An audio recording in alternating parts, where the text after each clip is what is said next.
បើមានឱកាសម្ដងទៀតខ្ញុំចង់តបស្នងនៅអ្វីគ្រប់យ៉ាងតែក្នុងពេលនេះខ្ញុំអាចធ្វើបានត្រឹមពាក្យថាសោកស្ដាយ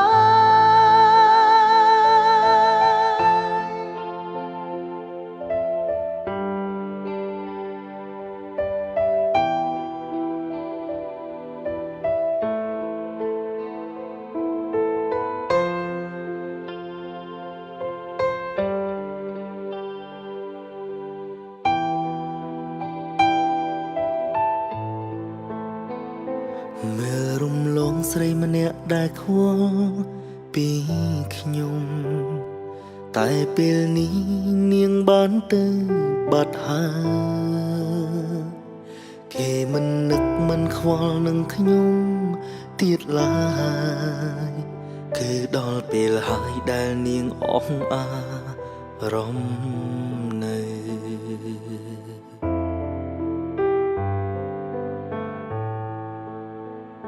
មនុស្សស្រីម្នាក់តែងគិតពីខ្ញុំរហូតពេលមានទុក្ខនាងតែងនៅក្បែរខ្ញុំដឹងច្បាស់ថានាងធ្វើព្រោះក្តីស្នេហាតែខ្ញុំមិនដែលយកចិត្តទុំដឹងនឹងនាងឡើយ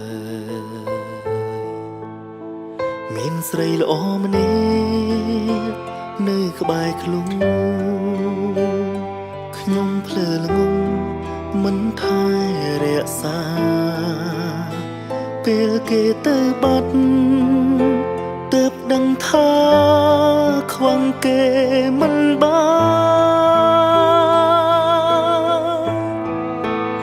នបើមានឱកាសម្ដងទៀតខ្ញុំចង់តបស្ន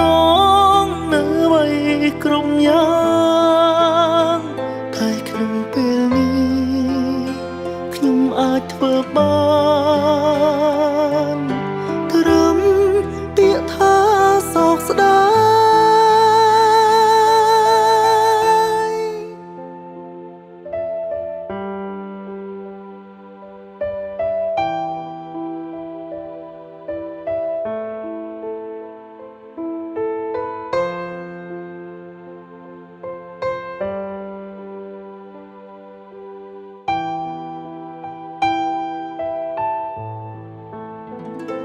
មើលរំលងស្រីម្នាក់ដែលខ្វល់ពីខ្ញុំតែពេលនេះនាងបានទៅបាត់ហើយគេមិននឹកមិនខ្វល់នឹងខ្ញុំទៀតឡើយគឺដល់ពេលហើយដែលនាងអស់អារម្មណ៍នៅមនុស្សស្រីម្នាក់តែងគិតពីខ្ញុំរហូតពេលមានទុក្ខនាងតែងនៅក្បែរខ្ញុំដឹងច្បាស់ថានាងធ្វើព្រោះ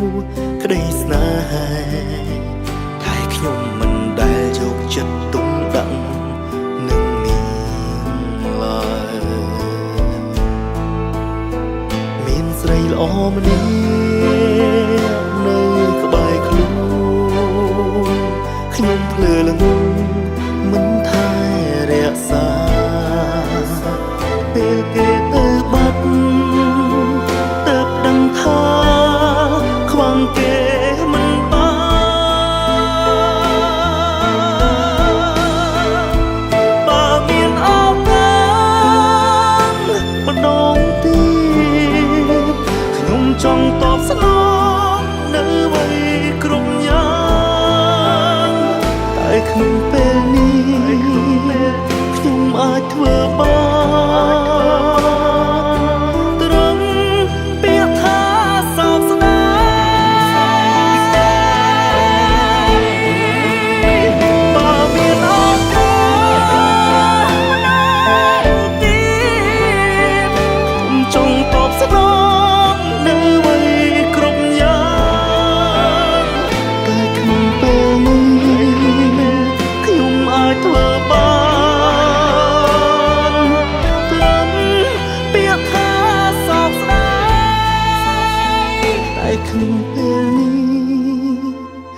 មអាចធ្វើបា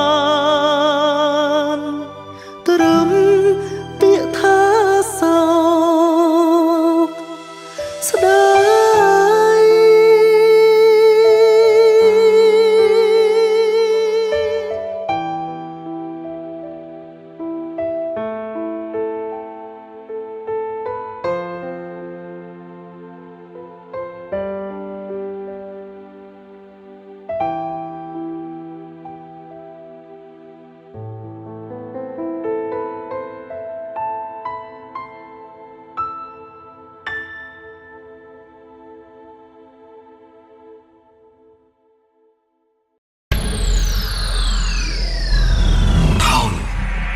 Production